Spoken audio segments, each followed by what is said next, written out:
Mr. Speaker, I am delighted to inform this Honorable House and our honorable members and the public of the recent launch of a landmark partnership between the United Nations and the government of Bermuda.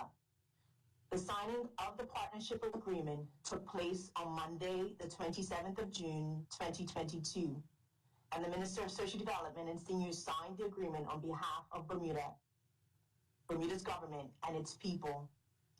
This is the first ever partnership of its kind in Bermuda.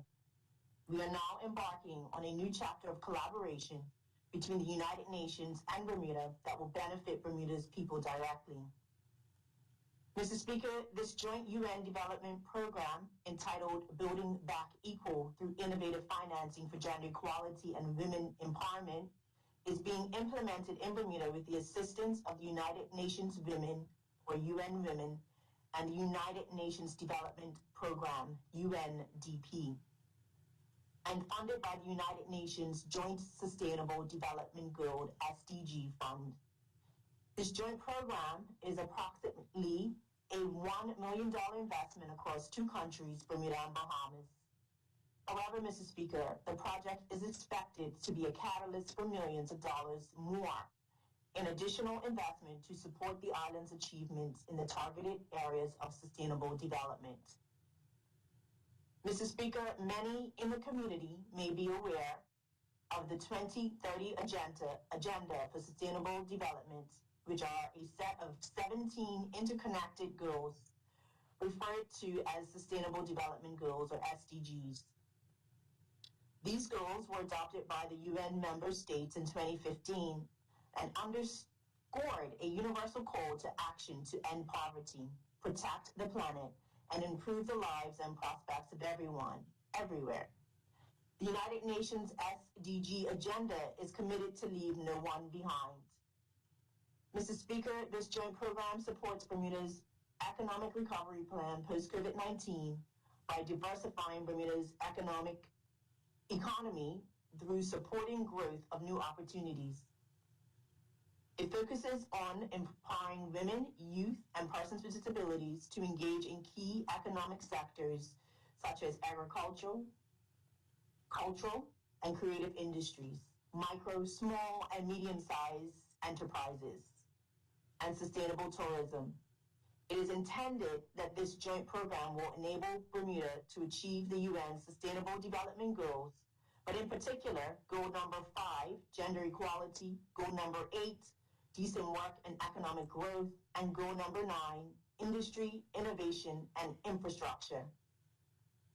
Mr. Speaker, this UN Bermuda program intends to provide a mix of solutions to assist Bermuda to build back equal post-COVID-19, but become a best practice example that would showcase how innovative financing vehicles, digital platforms, and women's empowerment principles can be leveraged to successfully close the financing gaps that female and youth entrepreneurs face. The program will provide opportunity to entrepreneurs to access additional capital and reduce risk.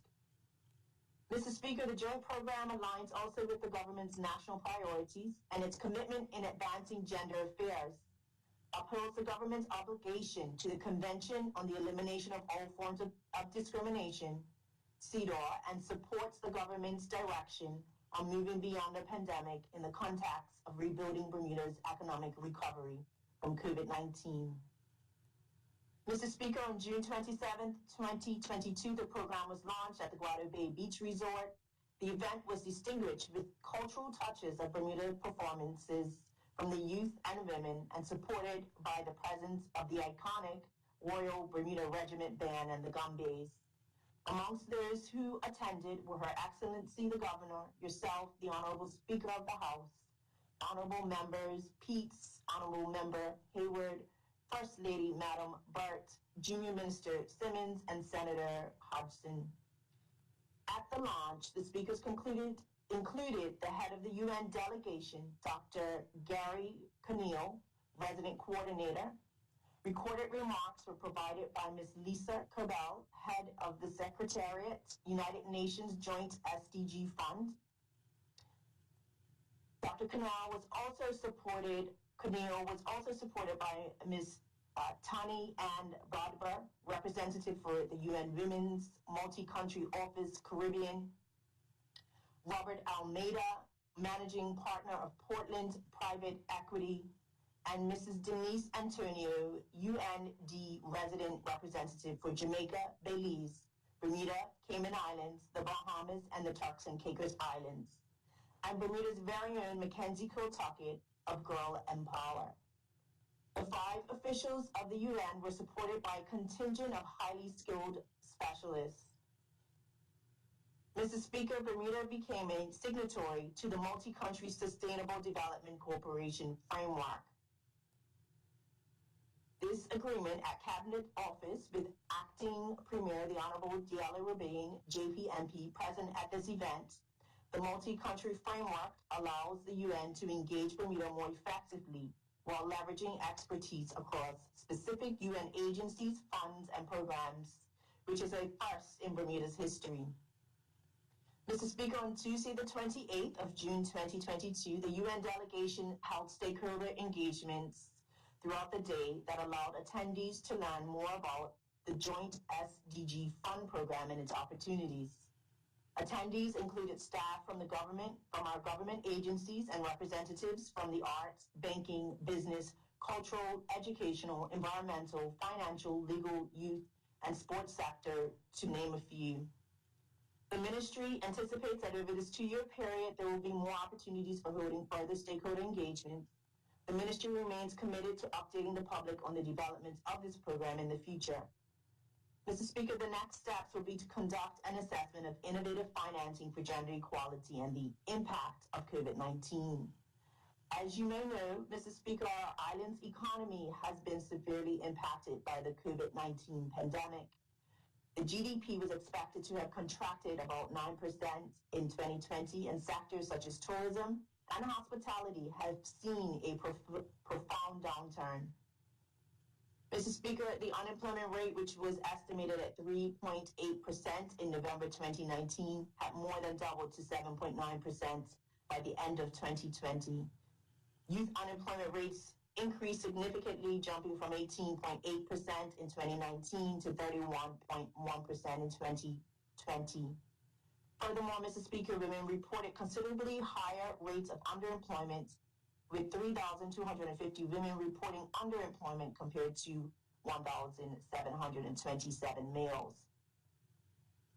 Mr. Speaker, the United Nations Secretary General Antonio Guterres recognizes the unique vulnerabilities that pose a threat to small islands, which can easily derail their development regardless of country income classification. As a small island, Bermuda, like other small islands, there are factors like climate change, natural hazards, and pandemics that have and will continue to exacerbate gender inequalities, social economic vulnerabilities, and risk reversing strong development gains. Mr. Speaker, throughout this partnership, the United Nations will support Bermuda's resilience and advance sustainable development with program approaches which seek to leave no one behind. Mr. Speaker, I would like to take this opportunity to thank the UN contingent, Mr. Robert Almeida, managing partner of Portland Private Equity. I would like to thank my hard-working team at the Ministry of Social Development and Seniors who have partnered with the UN team, headed by Permanent Secretary Ms. Marva Jean O'Brien, Ms. Kalita Pitcher, Ms. Alicia Lister, and Mr. Gabriel Brooms. I would like to thank the protocol team, Mr. Gilbert Rawlings, Ms. Carol Hayward, Mr. Brandon Souza, and Ms. Tracy Wilkinson. The communication team of Ms. Alicia Trott, Ms. Tina Evans, Ms. Dana Selassie. I would like to also thank those participants who made this 2-day event a success, such as the In Motion Dance School, Tiffany Fox of String Collective, Mr. Zane Hendrickson, the H&H Gumbe Troop, Mr. Marcel Dill, 5-Star Transportation Services, Wanderlust Explorers Limited, and Mr. Dean Paris. I would like to thank all the attendees who were at the launch and the stakeholder engagements. Thank you, Mr. Speaker.